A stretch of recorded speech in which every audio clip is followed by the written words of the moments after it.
नमस्कार, मैं डॉक्टर आदित्य प्रकाश Shukla, senior homeopathic चिकित्सक, कोटा, राजस्थान।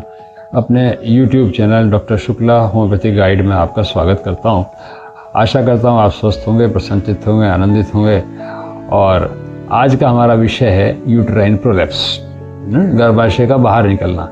यह एक ऐसा रोग है जिसमें पहली फ्लोर की मांसपेशियाँ और लिगामेंट्स वीक हो जाते हैं, जिसकी वजह से गर्भाशय को सहारा नहीं मिल पाता है और गर्भाशय योनि में नीचे खिसक जाता है और कई रोगियों में योनि से बाहर निकल आता है। ये मुख्यतः भारी वजन उठाने से या मेनोपॉज या निवृत्ति के कारण हो सकता है। प्रमुख कारण इसके हैं प्रसव, गर्भावस्था, एक से अधिक योनि प्रसव या बड़े बच्चे के जन्म के कारण। कुछ बच्चे ऐसे होते हैं इनका वेट ज़्यादा होता है या उसका सिर बड़ा होता है, तो उसकी वजह से भी प्रॉब्लम आ जाती है। गर्भाशय पर दबाव पड़ना, यानी पुरानी खांसी या लगातार कब्ज रहना, कब्ज की वजह से मोशन जाते समय जोर लगाने की वजह से भी ये कई बार बाहर निकलने लग जाता है। मीनोपॉज, जिसको रजोनिवृत्ति बोलते हैं, रजोनिवृत्ति काल जो महिलाओं में जनरली पीरियड्स खत्म होने के टाइम होता है, वो उस समय जो उनके ईस्ट्रोजन हार्मोन की कमी के कारण या पहली फ्लोर की मांसपेशियाँ कमज़ोर हो जाती हैं, तो उसकी वजह से ये गर्भाशय बाहर निकल लगता है। बढ़ती उम्र के साथ भी मांसपेशियों में, लिगामेंट्स में कमज़ोरी आती है, तो उसकी वजह से भी ऐसा हो सकता है।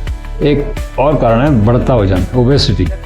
जो खाने पीने में नियंत्रण रखें, ओबेसिटी, अगर वजन ज़्यादा होगा तो उसकी वजह से लोड पड़ेगा नीचे, तो उसके भी वजह से भी ऐसा हो जाता है। अब इसके लक्षण क्या हैं?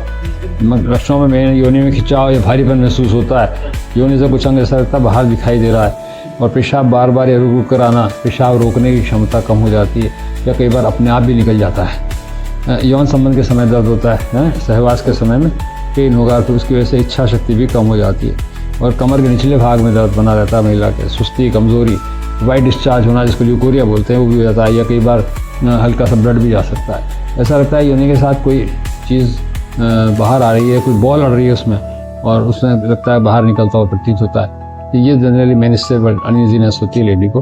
और अब इसका मैनेजमेंट की बात करते हैं। पहली फ्लोर व्यायाम, सबसे पहला इसमें जो फायदा होता है वो पहली फ्लोर व्यायाम, जिसको कीगल एक्सरसाइजेस बोलते हैं। जैसे घोड़ा है, गाय मल त्याग के बाद में मलद्वार को सिकोड़ते हैं, ऊपर तरह खींचते हैं, उसको कीगल एक्सरसाइज बोलते हैं। तो ये, और ये योग की भाषा में इसको मूलबंध भी कहा जाता है। इससे लाभ हो जाता है, कई महिलाओं में इससे लाभ हो सकता है। यदि रोगी का वजन अधिक है तो व्यायाम और भोजन पर नियंत्रण करके भोजन को कम करना लाभदायक है।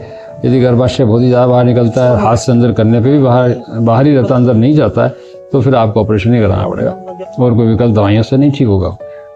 थोड़ा बहुत कम होता है तो पैसरीज वगैरह, कई तरह पैसरीज आती है जो किसी भी स्त्री रोग विशेषज्ञ से बात करके इसको यूज़ कर सकते हैं। किंतु समस्या बहुत ज़्यादा नहीं है, होम्योपैथी चिकित्सक से परामर्श करके उनकी सलाह से होम्योपैथी दवाइयाँ लेने से वो पूर्ण तरह से आरोग्य हो जाता है और ऑपरेशन की आवश्यकता नहीं पड़ती। तो इसकी मुख्य दवाइयों में लिलियम टिग है, सीपिया है, अशोका मदर टिंचर है, कैलकेरिया ओवाटोस्टा है, कैलकेरिया प्लेटिना, इग्नेशिया और पैलेडियम प्लेटिना, बस आदि कुछ प्रमुख दवाइयाँ हैं।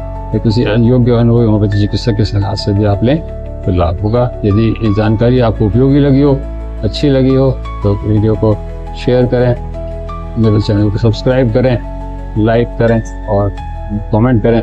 कोई नए विषय पर वीडियो अगर आप चाहते हैं तो कमेंट में लिखें, तो मैं आपको उपलब्ध कराऊँगा। उसके लिए प्रयास करेंगे।